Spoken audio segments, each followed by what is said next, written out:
Good afternoon. Welcome to Chet's Picks. I am, of course, Chet the Bet Skovlin, because I never lose a bet and I always bet on the Bills, baby.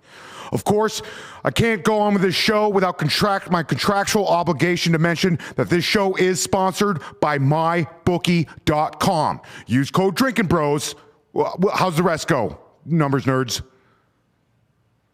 Promo code Drinking Bros gets you double your deposit.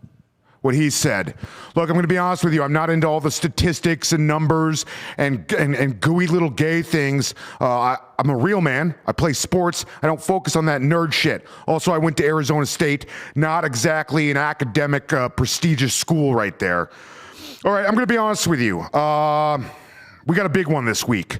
It's going to be Bills versus the Dolphins. I got a lot to say about this, and I wrote most of it on this paper plate here because I've been accused of possibly having CTE. The doctors also speculate I could be in the advanced stages of syphilis. I'm not sure. I spent a lot of time on the road as a long-haul truck driver. You get lonely. You meet up with women on the lot, and, things happen. You don't always have a rubber available. You don't want to run into the pilot because you already have your pants down, so you got to work with what you have, which is nothing.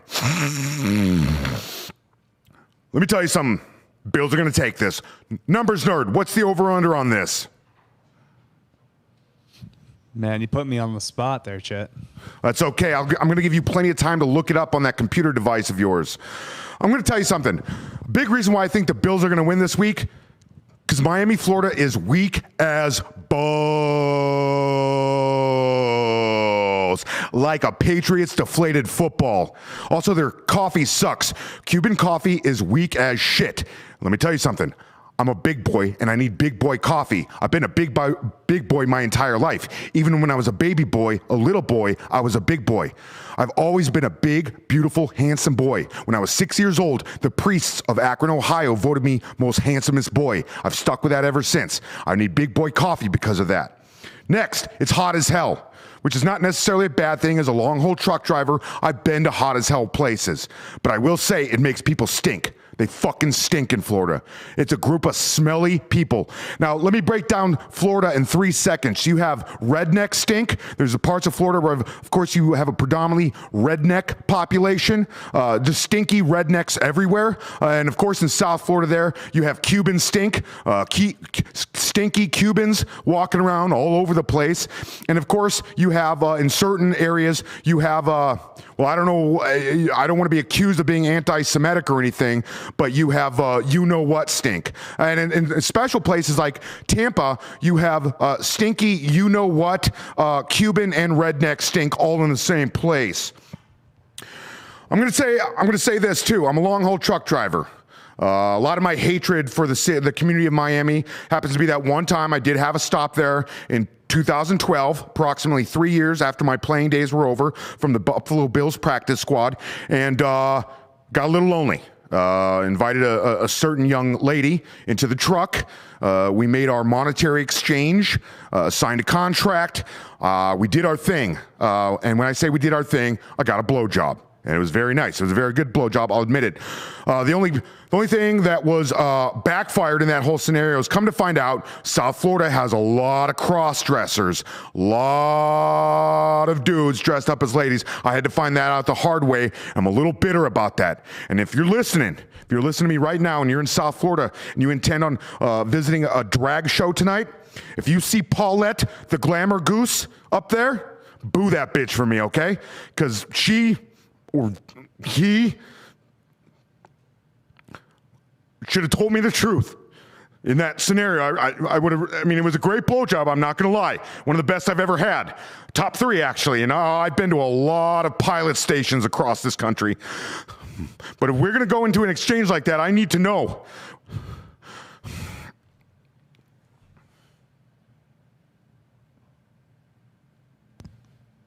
Got the numbers for you there, Chet. Sorry, I was going through a little CT episode. Or it could have been my advanced syphilis. I'm not sure. What are the numbers nerd? So the Bills going to Miami are -3.5. The over-under is 47.5. Okay, let me ask you something, numbers nerd. Where do you think I'm going to go on this? Who am I going with? You're going to surprise us. I'm going with the Buffalo Bills of Buffalo, New York. They're looking really good this season. So I'm going with the Bills. Need I say more? Are you asking me? I am asking you. Like me personally. Oh my God. I thought it was theoretical. Why does everything have to be so problematic with you numbers nerds? Where'd you go, MIT? Go to a real school like Arizona State. All right, check it out. Another reason I hate the city of Miami. They killed Versace. Well, not them. A guy by the name of Andrew Cunanan killed Versace. He started his crime spree in the city of Minneapolis. He made his way down to Chicago. They suspect he was involved with murders in North Carolina. And of course, he finally ended in the city of Miami, murdering one of the greatest fashion designers of all time. Of course, spent his last days on a vacant houseboat until the police surrounded him and he blew his fucking brains out. He could have saved us all a lot of trouble and blew his brains up when he was up in Minneapolis. Speaking of Minneapolis, the Vikings are weak as balls. Speaking of Chicago, the Bears are weak as balls. Speaking of North Carolina, the Panthers are weak as balls. And to track the whole Cunanan crime spree, we're going to end it in Miami. The Miami Dolphins are weak as balls.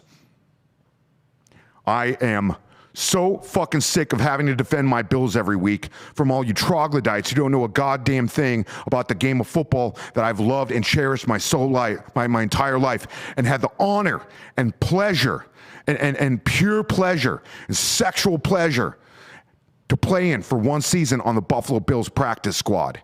And I don't want you to ever doubt what I have to say when it comes to this game. I'm not some nerd like Skip Bayless who's never played the game himself. He gets to show up every week and duke it out with a real man, Shannon Sharp, who I had the honor and pleasure of witnessing one time at the airport. It was an incredible experience. He's such a nice man. When I told him I'm a fellow veteran of the National Football League, he said to me, "Who'd you play for?" And I said, "The Buffalo Bills." And he said, "Oh, do you know Coach so-and-so?" And I said, "No, I don't. Unfortunately, I was cut that season, and he didn't come till the next season. My career was cut short, like yours, Shannon, for injury reasons."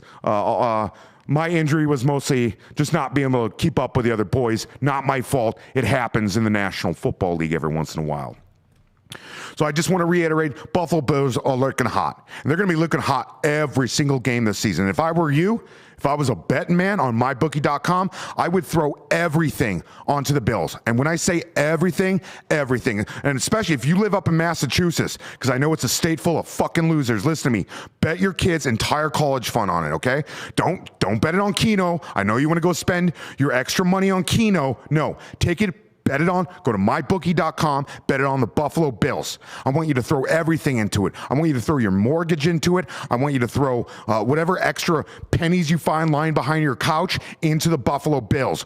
Risk it all. Trust me on this. Also, I need to let you know, I ran this past the lawyers. I can't be held responsible for my picks. So don't even try to come at me years later saying, "You ruined my life, Chet. Chet, you ruined my life. I had to go back to technical college and learn an entire trade because I went down a spiral because my wife divorced me and I lost my job and nobody else would hire me and my kids won't talk to me and all this other sob stories that you losers have for me." Guess what? When I lost my job in the National Football League, I rebounded. I became a truck driver and now I get laid every single week paying for it, okay? So I don't want to hear your sob stories. Be a real man. When I go off and I hit the road, I'm going 80 miles per hour in the left lane of my truck, going down I-80. I'm heading towards Denver. I got a delivery that night. I got to crank it up. I can't sleep. The last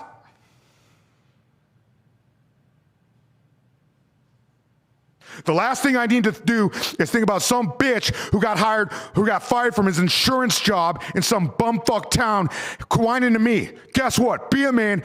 Pick yourself up and get back on the road. Like me, I literally got back on the road and I drive for hours on end with this brain condition, risking everybody. And I'm willing to risk everybody's life because I need to make a life for myself. My name is Chet Skovlin. I'm a veteran of the National Football League and an avid veteran of the Buffalo Bills and a fan of that organization. Bills over Dolphins. Have a good night, everyone.